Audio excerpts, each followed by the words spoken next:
एक बार एक राजा शिकार के उद्देश्य से अपने काफिले के साथ किसी जंगल से गुजर रहा था। दूर दूर तक शिकार नजर नहीं आ रहा था।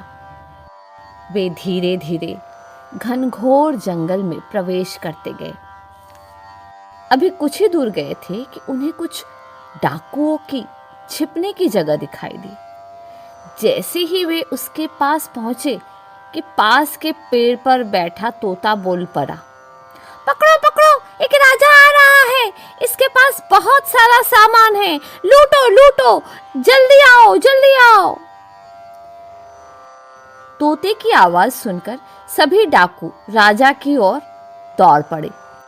डाकुओं को अपनी ओर आते देखकर राजा और उसकी सैनिक दौड़कर भाग खड़े हुए।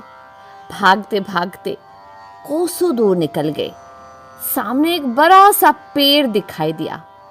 कुछ देर सुस्ताने के लिए उस पेड़ के पास चले गए। जैसे ही पेड़ के पास पहुंचे कि उस पेड़ पर बैठा तोता बोल पड़ा, आओ साजन, हमारे साधु महात्मा की कुटी में आपका स्वागत है। अंदर आइए, पानी पीजिए और विश्राम कर लीजिए। तोते की इस बात को सुनकर राजा हैरत में पड़ गया और सोचने लगा कि एक ही जाति के दो प्राणियों के व्यवहार इतना अलग अलग कैसे हो सकता है। राजा को कुछ समझ नहीं आ रहा था। वो तोते की बात मानकर अंदर साधु की कुटिया की ओर चल गया।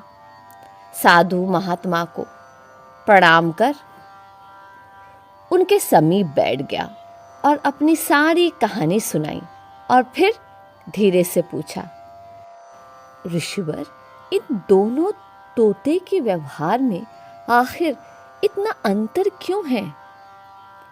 साधु महात्मा धैर्य से सारी बात सुनी और बोले, ये कुछ नहीं राजन, बस संगति का असर है। डाकुओं के साथ रहकर तोता भी डाकुओं की तरह व्यवहार करने लगा है और उनकी ही भाषा बोलने लगा है। अर्थात जो जिस वातावरण में रहता है वो वैसा ही बन जाता है। कहने का तात्पर्य ये है कि मूर्ख भी विद्वानों के साथ रहकर विद्वान बन जाता है, और अगर विद्वान भी मूर्खों के संगत में रहता है तो उसके अंदर भी मूर्खता आ जाती है।